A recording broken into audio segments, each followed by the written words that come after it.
kabarnya hari ini? Kabarnya oke aja. Oke ya. Terus gimana tadi perjalanan ke sini? Di sini macet dikit. Macet dikit. Di daerah mana ini? Biasanya daerah ya mengambil situlah biasa. Mas Mosef ini tinggal di Surabaya? Kuliah Kuliah di Surabaya berarti ngekos apa PP? Ngekos di daerah. ya. Terus minggu ini gimana? Apa ada hal yang menyenangkan atau justru sedih? Banyak sedihnya sih.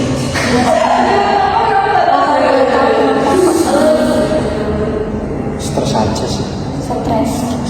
Mas Mosef nih kuliah udah semester berapa? Semester 3. Oh, semester 3 berarti habis ini semester 4 ya. Ya betul. Cepet banget gitu nggak terasa. Terus ada aktivitas lain nggak yang bikin padat yang di belakangan ini lah Aktivitas lain selain kuliah? nggak ada sih, cuma kuliah aja gitu. Makanya Stres karena akademiknya, apa stres karena lingkungan kuliahnya? dua-duanya, tapi kebanyakan Akademik. Oh ya, sebelumnya Mas Mosef ini duduknya udah nyaman kok belum? Terus suhunya ini ruangan panas apa cocok? Udah pas.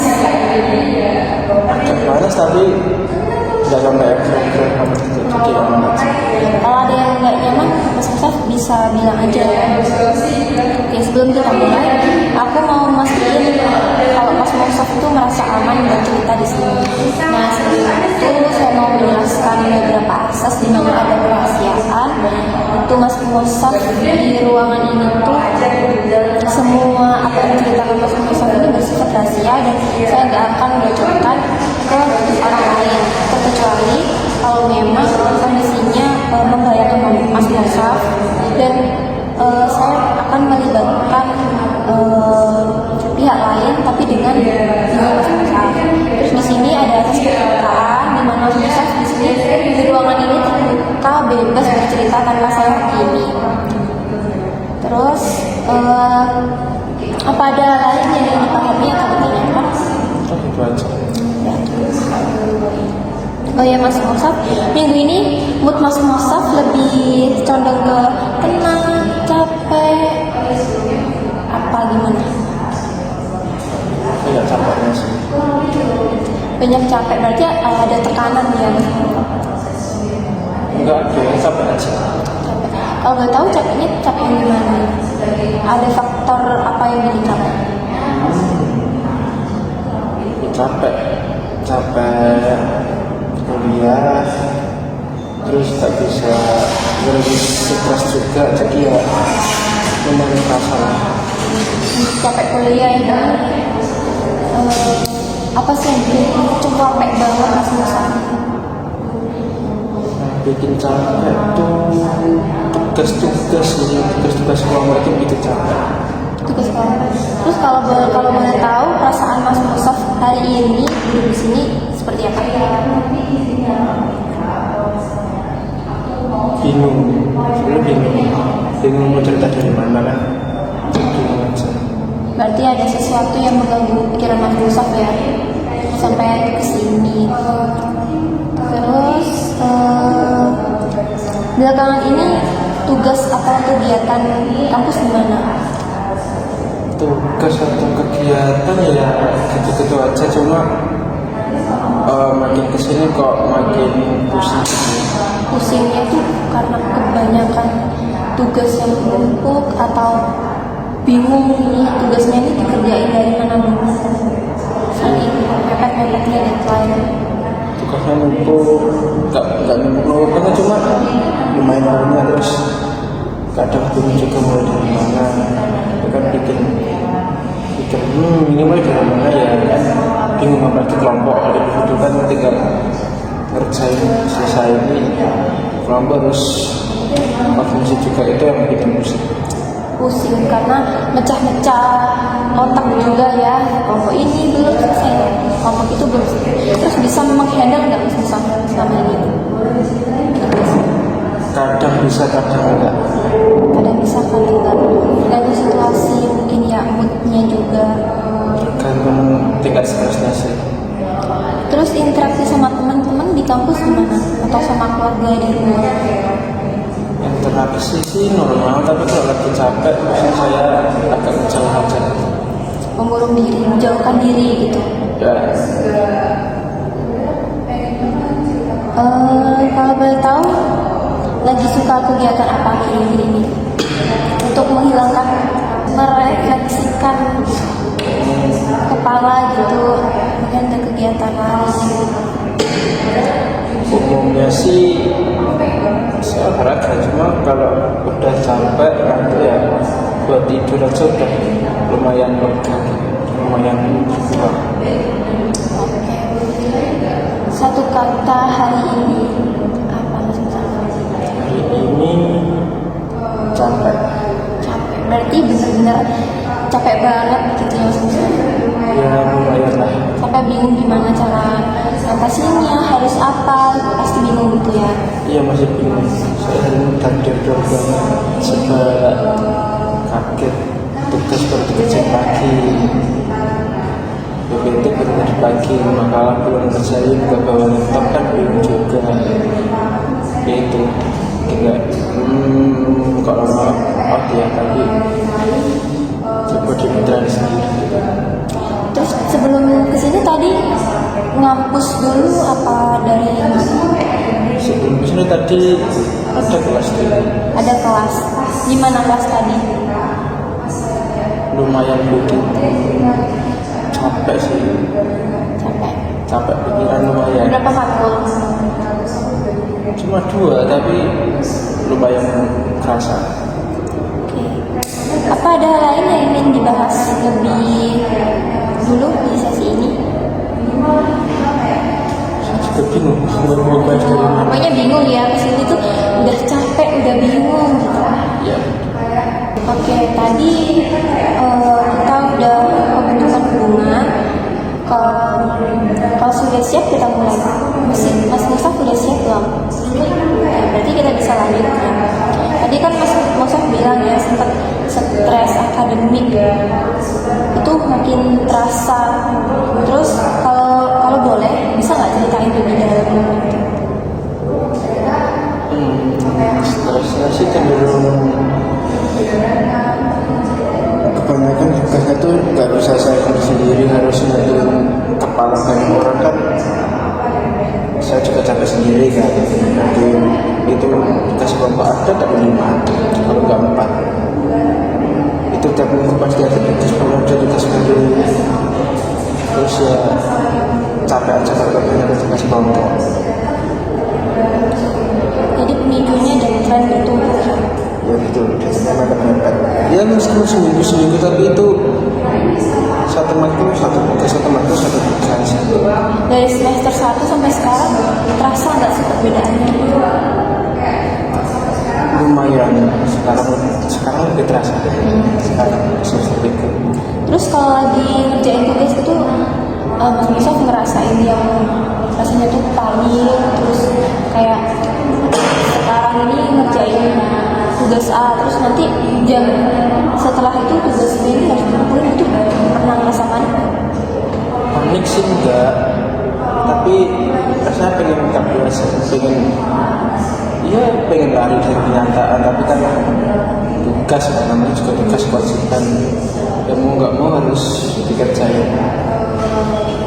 Kalau panik sih enggak ada, selama waktunya masih bisa diakumulasi buat pengerjaannya masih aman.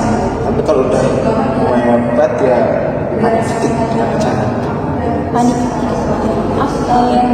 biasanya panik itu pikiran apa yang muncul? Pas panik pikirannya malah kosong. Kayak ngeblank gitu? Iya betul. Nggak kayak aduh habis ini deadline, terus takut nggak bisa ngerjain, nggak nutut gitu.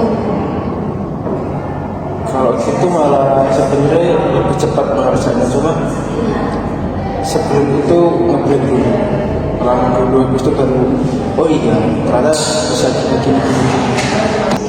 Tadi Mas Musaf kan bilang kalau saya kan tadi tanya kalau ada pikiran, kalau ada tugas banyak menumpuk, terus bingung cara kerjainnya itu pikiran apa yang ada di pikiran Mas Musaf, katanya kosong.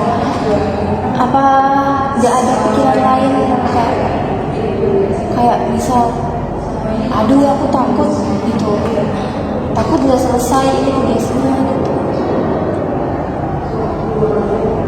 Sebenarnya nggak benar kosong, cuma itu sangat banyaknya isi kepala, jadi kayak kalau komputer kalau kebanyakan buka aplikasi kan ngeblank ya kayak gitu, saking banyaknya jadi ngeblank. Jadi ya bingung juga sebenarnya isi kepala saya itu apa, cuma saking banyak jadi ngeblank gitu. Tapi biasanya pikirannya tuh rasanya apa ya, kayak pengen kabur aja, pengen lari gitu, biasanya gitu. Cuma kadang tambah yang lain jadi kepenuhan ya. Jadi pengen cari pelarian gitu ya, buat sementara gitu, saking banyaknya tugas. Jadi pikiran muncul otomatis tuh pengen lari gitu ya, pengen kabur, pengen nggak menanggung beban. Tuh pengen naruh beban bentar gitu. Kalau secara fisik tubuh Mas Musaf ini meresponnya seperti gimana? Kalau secara fisik nggak gimana, cuma paling gejala gitu, apa kayak beberapa, tapi ya kan satu letakkan dekat gitu sama tangga, dari capek secara mental tadi efeknya sama capek di fisik juga. Jadi mungkin tubuh Mas Musaf ini masuk ke mode fight or flight ya, karena kebanyakan tugas stres akademik kayak gitu. Gak apa-apa, Pak, wajar, karena banyak mahasiswa itu mengalami hal yang sama. Jadi yang penting kita pahami dulu polanya seperti apa. Kalau sebelum itu aku rangkum ya Mas Musaf biar jelas. Yang pertama, pemicunya Mas Musaf itu banyak tugas, terus dan tugas itu berdekatan. Terus apa materinya sudah? Menurut saya sekarang sih sulit, karena saya nggak tahu ini memang kognitif saya kurang atau saya emang proses belajarnya nggak lama gitu. Oke, terus ada pikiran otomatis di mana Mas Musaf ini pengen kabur, pengen lari, pengen tidur, pengen sampai kepalanya benar kosong gitu. Terus reaksi emosinya deg-degan, terus gampang capek. Dari perilaku Mas Musaf ini sering menunda, menghindari tugas, nggak fokus, sama mudah capek. Sesuai nggak dengan apa yang diomongin Mas Musaf? Sesuai. Oke, sekarang saya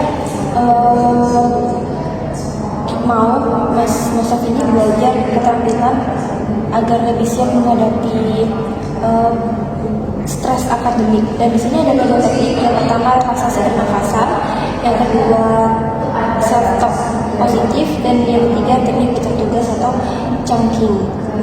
Oke, Mas Musaf bersedia nggak mencoba untuk latihan relaksasi nafas untuk menenangkan diri saat dihadapkan dengan rasa stres? Oke, Mas Musaf, relax dulu. Sudah? Oke. Duduknya udah nyaman apa belum? Sudah, tapi belum. Apa masih ada pikiran di kepala? Ada. Oke, di sini saya bantu untuk merilekskan. sekarang Mas Mustaf mencoba untuk teknik pernafasan. Tarik nafas pelan. 2-3 perhitungan, tahan, keluarkan. Udah mulai? Belum beberapa menit. Oke, kita coba tarik nafas lagi. 1, 2, 3, 4. Keluarkan lagi. Lagi. Tarik nafas. 1, 2, 3, 4. Tahan, keluarkan. Setelah mencoba teknik pernafasan ini gimana? Rasanya saya lebih lega, lebih enteng, tapi tetap ada tanggungan yang harus dirasakan. Tapi paling tidak itu sedikit lebih ringan lah. Udah berarti udah ringan ya. Nah, teknik relaksasi pernafasan ini yang membantu Mas Mustaf menurunkan respon stres secara biologis. Jadi cocok kalau Mas Mustaf ini sudah mulai merasa cemas saat ngerjain tugas atau lihat deadline atau pokoknya yang bikin stres ini keluar gitu. Tadi Mas Mustaf ada cerita kalau pikiran Mas itu negatif cukup kuat ya, kayak nggak pengen ngerjain tugas, pengen lari dari tanggung jawab, terus kadang pikiran itu tiba-tiba kosong gitu. Dari sini sekarang kita ubah, Mas Mustaf coba bilang pelan-pelan kalau Mas Mustaf ini mampu belajar atau mampu mengerjakan tugas sedikit demi sedikit. Kapan Mas Mustaf bisa mencoba untuk mengulangi perkataan itu? Sekarang bisa? Bisa. Oke. Jadi saya mampu mengerjakan tugas sedikit demi sedikit. Dari Mas Mustaf bilang seperti itu, gimana rasanya? Mungkin habis setelah meletakkan kalimat itu ada rasa keinginan untuk mengerjakan tugas gitu. Ada, tapi masih mungkin agak nanti dulu, tidur sebentar gitu. Oke, kita lanjut ke teknik canggih, yaitu mengatasi tugas akademik. Semisal kalian memecah tugas besar menjadi bagian yang lebih kecil, apa itu terasa mungkin bisa diselesaikan? Mungkin dicicil dan bisa saja sesuai apa harus ada pembagian. Jadi kalau itu terlalu tugasnya belum menjadi tugas dan itu kelompok, saya akan saya berjalan dari mana, terus saya bisa berjalan apa. Tadi kamu bilang kan tugas terlalu besar ya. Kalau kita pecah menjadi bagian kecil, mungkin bisa kan. Kalau misal mata kuliah A ini deadline-nya besok, berarti untuk saat ini kamu mengerjakan tugas itu. Jadi tugas yang paling dekat deadline-nya itu dikerjakan terlebih dahulu. Bukan berarti tugas yang deadline-nya lama itu nggak dikerjakan, tapi dicicil. Kalau tugas yang deadline-nya udah selesai, berarti ganti ke tugas-tugas yang deadline-nya menyusul kayak gitu. Kalau di pecah gini lebih ringan kan ya? Harusnya lebih ringan kan, tapi saya belum coba. Tapi bisa dicoba. Untuk Mas Mustaf itu Mas Mustaf itu waktu ideal untuk mengerjakan tugas ini kapan? Waktu gitu. Mungkin kalau saya biasanya tengah malam hari di atas jam 9. Kenapa nggak di waktu Mas Musaf ini kalau pulang kerja di berapa? Tergantung ya. Mungkin setelah maghrib itu keluar. Kalau bisa dikerjakan di tengah malam kan waktu tidur kita kan kurang, istirahat kita kurang. Kenapa enggak di bawah jam tengah malam gitu? Tengah malam itu suasananya lebih tenang aja gitu. Kalau habis maghrib dan sisa itu kan masih dia mungkin ada beberapa aktivitas dari teman-teman kos gitu. Jadi lebih enaknya mungkin cuma di atas jam 8 lah. Itu kayak habis maghrib.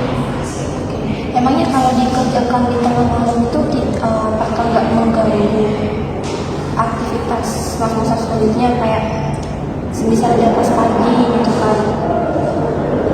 Mungkin bisa aja kesiangan terus habis bangun tidur tuh pusing karena kurang tidur gitu. Ya jelas sangat mengganggu tapi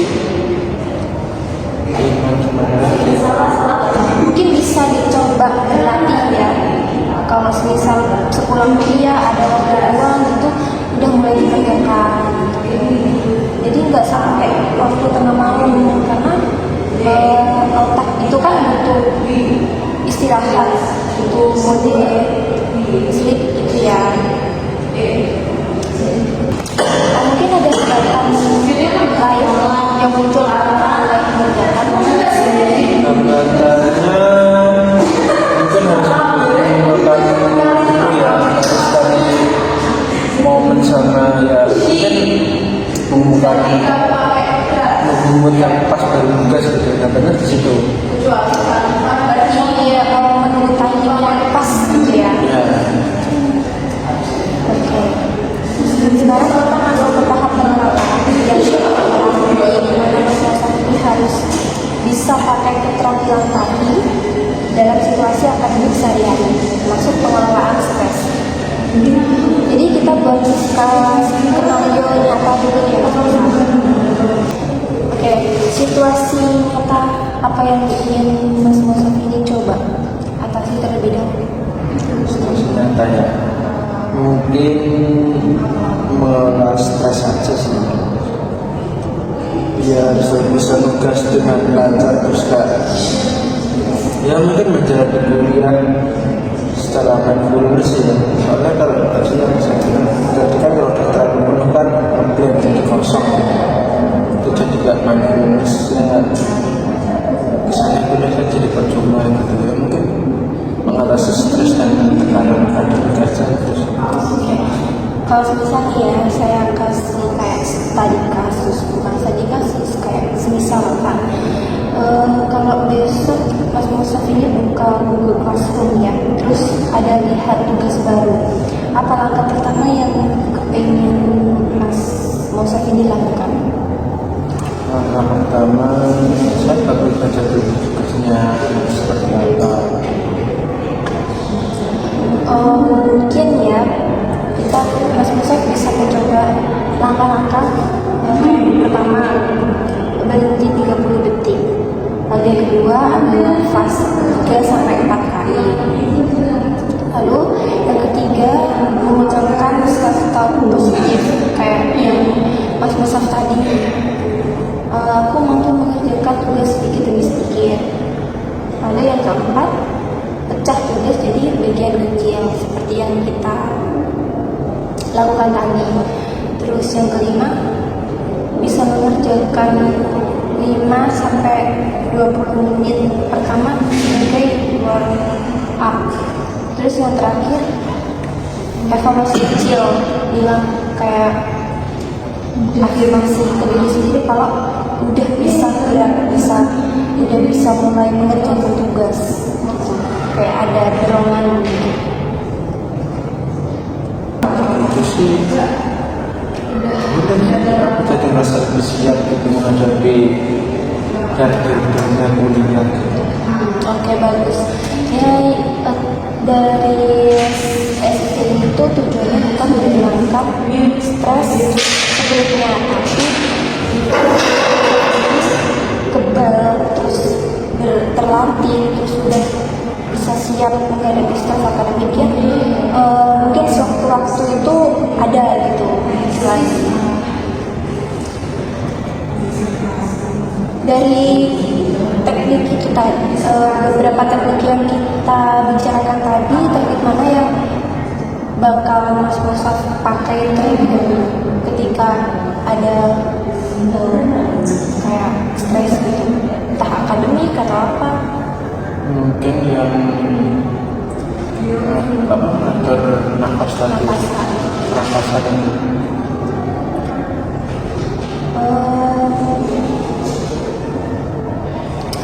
Dari sini ada indikator nggak bahwa Mas Musaf ini udah berhasil menerapkan kopi ini dengan baik? Belum banget. Mungkin kita perlu berlatih di pertemuan. Kira-kira hambatan apa yang paling muncul ke depannya? Hambatan mungkin stresnya tidak bisa saya atasi dengan baik, terus kemudian saya kabur lagi. Pokoknya intinya di sini Mas Musaf kan udah dilatih ya, bisa diterapkan ketika Mas Musaf itu dihadapkan dengan stres. Diingat ke langkah pertama itu tarik nafas gitu, dan seterusnya. Menurut Mas Musaf, seberapa siap Mas Musaf menghadapi stres dengan teknik ini? Seberapa siap ya? Mungkin 60%. Apa dari 60% itu apakah ada yang ingin ditambahkan teknik lain ke rencana kopi Mas Musaf selain bernafas dan self talk dan lain-lain? Mungkin saya tambah lewat fisik mungkin, Oke, seperti apa? seperti lari begitu Pak. Olahraga. Kalau ditambah yang nonton juga boleh, tapi dengan batasan waktu biar tidak melupakan tanggung jawabnya tadi. Oke, Mas Musaf, kita sudah 30 menit konseling. Sebelum kita akhiri, apa yang ingin ditanyakan Mas Musaf? Sudah cukup sih. Oke. Dari konseling ini 1 sampai 10 berapa? Oke, berarti ada peningkatan ya. Oke Mas Musaf, itu aku ikut senang karena Mas Musaf ini mau untuk refleksi dengan teknik-teknik itu. Mungkin minggu depan kita bisa cek kemajuan, atau Mas Musaf bisa catat situasi kapan Mas Musaf berhasil atau gagal menerapkan strategi kopi ini. Nanti saya akan coba di rumah. Oke, bagus Mas Musaf. Terima kasih sudah terbuka hari ini, sudah bekerja keras, terus jangan lupa istirahat cukup. Tugasnya dikerjakan bisa di bawah jam 12 malam, terus tidur teratur, makan teratur, terus jangan lupa kasih tubuh waktu santai. Mungkin dengan teknik yang ditambahkan proposal, olahraga, nonton, seperti itu. Terima kasih udah dengerin cerita-cerita. Oke, kalau Mas Musaf ngerasa stres atau bilang apa-apa bisa hubungi saya. Mungkin saya akan lanjutkan untuk pertemuan selanjutnya. Oke, sampai sini kita semoga sampai sini, sampai ketemu lagi. Semangat terus.